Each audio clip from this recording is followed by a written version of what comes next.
Good morning to you all. I am in gorgeous Wiltshire. I always say Wiltshire's gorgeous because it just is for me. Sort of like a spiritual home for me. I love this area. Full of incredible history, as you probably all know. Part of that history today we're going to explore, which is another decoy airfield bunker. So come along with me and let's tick this one off the list. Another one to do in Wiltshire. Come on, I think you're going to like this one. Let's go.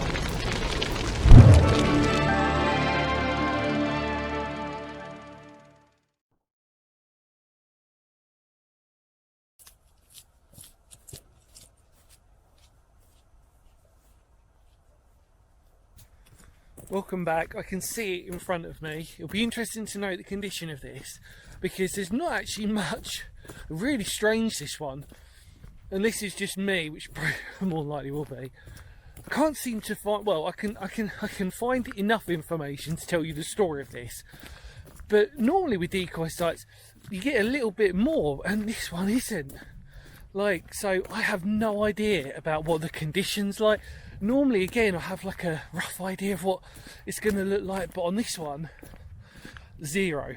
Like, literally will be as new to me watching it with you when I take you along. So it's really interesting. I mean, like I said, I can see it here, but it's really, I mean, the first thing, like when I was walking, it's probably one of the more exposed decoy bunkers I've ever seen.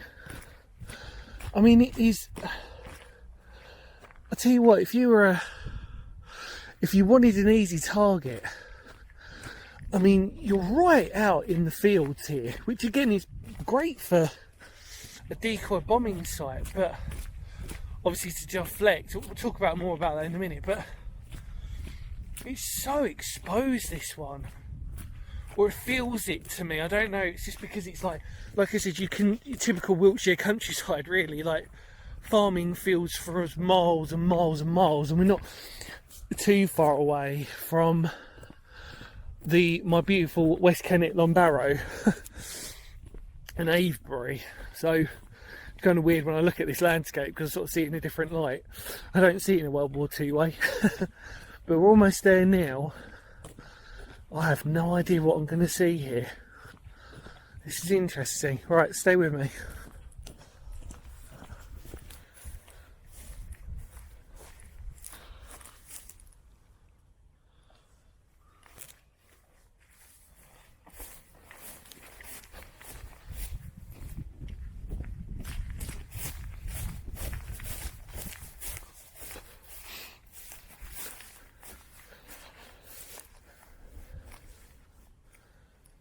Oh wow, the walls collapse. Oh my god.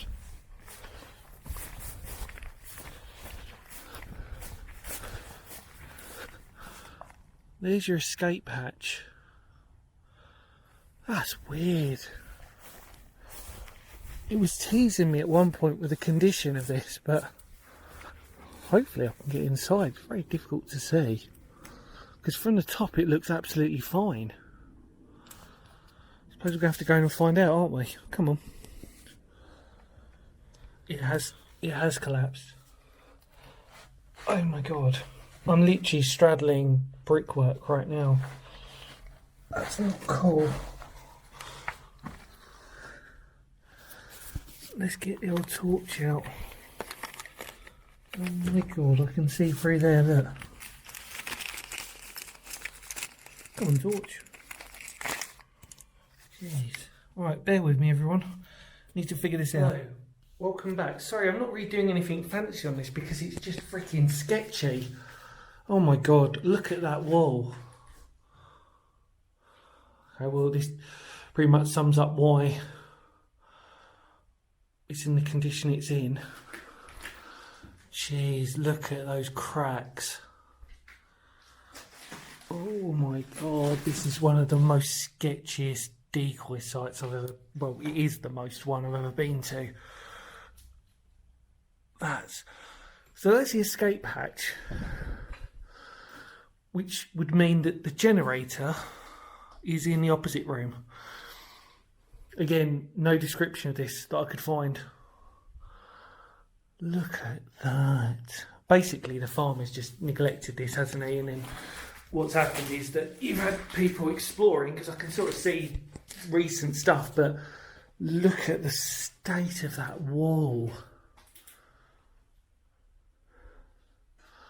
I genuinely have never seen one that is at any second going to give way. And yet what was really interesting above was that gave me no indication that was like that. Look at that wall.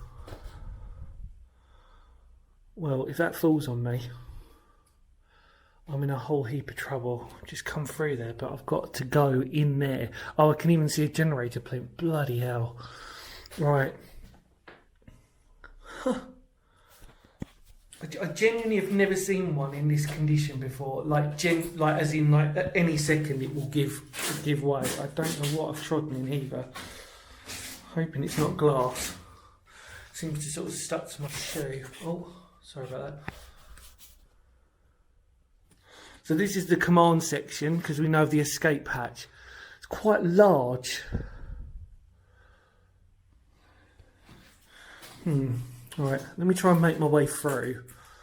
Shall I do it in real time? I'll do it in real time. Just, oh my god.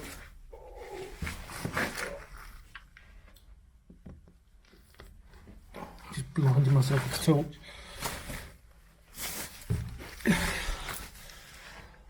Right. There we go. Always the way, get your leg over. Oh, I'm in. Well, there's a generator plinth. There's our big vent. Oh, pipe actually. Well, pipes. Yeah, sorry, there's one there as well.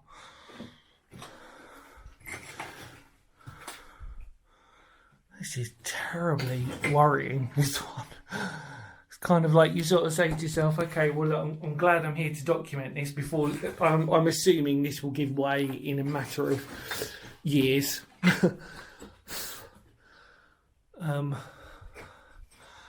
Yeah, not the best.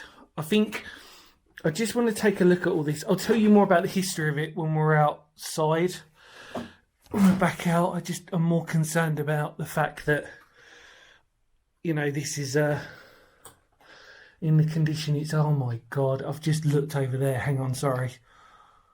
Look at those cracks.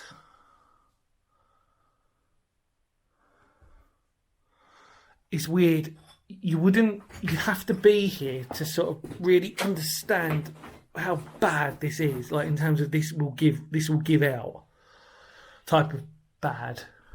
Oh my god. So you can forgive me that I'm not doing anything fanciful in there. Look, I'm not even going to spend that much time in here, because I just don't like the way that, you know, this is. I mean, we've seen the sort of condition of it. Obviously, this is our generator side, like I've just shown you. Well, I mean, poor piece of World War II history, everyone, but what can you do? Just try and show you in there. Oh god, am I going to squeeze through again? Here we go. Alright. Oh, buddy. And then through there.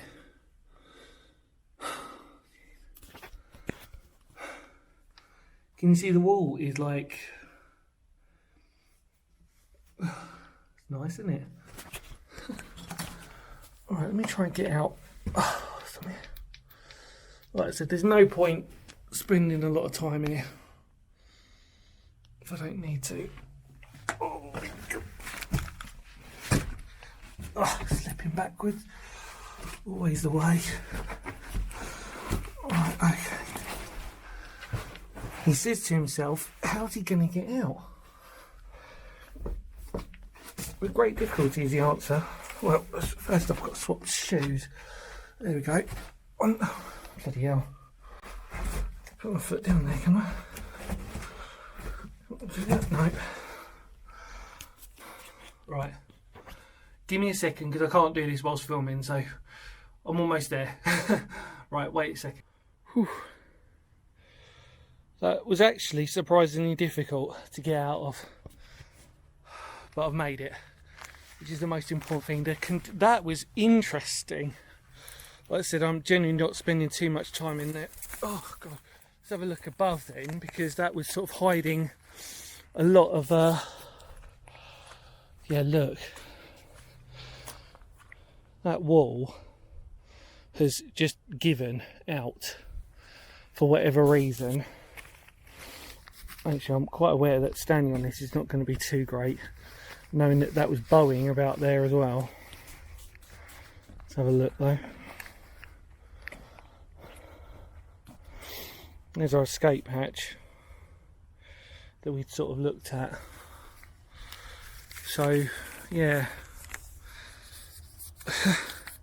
Isn't that weird? And there's the farm over there, and you can see all this beautiful countryside. So we know probably that, knowing that the generator and the pipes are going, that would probably denominate that the field over there would have been the one that would have been used as a decoy airfield. So this was, sorry, I've not really told you the history. So this was a decoy airfield for Up Avon in Wiltshire, to basically simulate the airfield, to obviously divert German bombers in the hopes that they might attack this decoy instead of Up Avon itself.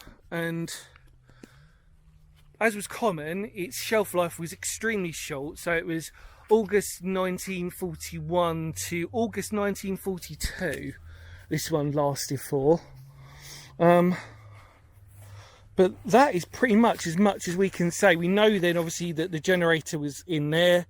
Generators, it looked like there was more than one on that one. And then you've got the command post there on that section with the escape hatch. And there's a brick bit there. I mean, I have no idea on that, to be honest with you. And there's no point me sort of trying to be a bit of a, you know, geeky person, try to pretend that I know what that might be on top of that. I just don't. I don't know what that brick section is. But that wasn't nice. That just wasn't nice. It's just a bit too sketchy, to be honest with you. I've seen, as you're probably aware, I've been to many a decoy site. That one's the worst I've ever been to. Been in. I mean, that is so close to collapse. That's scary. If you feel about your history, that is scarily close to sort of seeing the end. One more wall or that bowing that you saw in there and it's over. But I'm hoping that it provides more importantly, it provides a nice relief for nature. But yeah, this was interesting. Bit and it proves the fact that there's a reason why there isn't much information or anything on this, or that I could find. That, by the way, that doesn't necessarily mean anything. It just means that what I looked at, I couldn't find anything definitive enough to give you any more information. But we did give you its shelf life. We gave you its reasoning why. If you're quite aware of my channel, we've done loads of bombing decoys. It's nice to do one in Wiltshire, and it's nice to sort of get a perspective that you can sort of understand its layout when you're in there. You get familiar that obviously it's split into two sections. But it's a shame because from the top, I was really surprised. It looked pretty good. Pretty good. But, you know, like that's always the beauty of doing this stuff, isn't it? You know. And it's gorgeous. I tell you what, to be honest with you, we're at all Cannings today. All Cannings. I have to say that twice because it's one of these things. It's really easy to sort of get confused because well, I'm going to leave that by the way now. We're all Cannings today in Wiltshire, and like I said, we're not too far away from Avebury. Rich in history around this area anyway in Wiltshire, as you probably know. But as I sort of said with these, it's the reason why I'm really passionate about these decoy sites. Although they weren't necessarily proven to be effective, we've covered the one that was the most effective in Portsmouth, when it actually genuinely did fool the Germans for a brief bit. And it's why that most of them only lasted about a year. The intention was right. Should we just sort of say the intention for the decoy sites was right? But as we're quite aware, that doesn't mean anything, kid. when it comes to that, because of like the fact that, you know, history will tell us that, you know, the bombing campaign that Germany did, the Nazi Germany, you know, the Blitz, it's, you know, it's, history's all documented all of this. But what it doesn't document is these miniature decoy sites, really. This is why I love doing them. And it's like ROC posts. I was sort of saying this to someone the other day. ROC posts are very similar to like decoy sites for me, how I look at them. Totally two different things, by the way. But the fact that every single one you go to is totally different. You know, you don't know what you're going to get. Unless you've seen photos or something before, but you genuinely don't know what you're going to get. And that one is the biggest surprise I've ever seen. It's a shame that I didn't spend too long in there because I just didn't want to. But we did document it. Anyway, I've rabbled on for way too long. I'm just enjoying being in Wiltshire, to be honest with you. Like, you know, sort of strange. I'm on my own in the middle of Wiltshire, and I sort of go, oh wow, you know, when you see these beautiful hills, simply stunning around here, really gorgeous. So the fact that I just got to do that is a bit of a bonus, really. It just gives me an excuse. So we've got Devizes down the road, well, sort of down the road, but very close to Devizes. But yeah, anyway, look, no more words of Phoenix history. I've rambled on a little bit, haven't I? Hope you enjoyed that brief little decoy site. Glad we sort of documented it. I gave you all the relative information. We had a look, but you can understand the wall had collapsed and the rest of it was any second. I'm not going to waste time in there for that. But anyway, love to all of you out there. Any more words of Phoenix history, because history matters. Stay safe, everybody. Love to all of you out there. Ready? Kapow!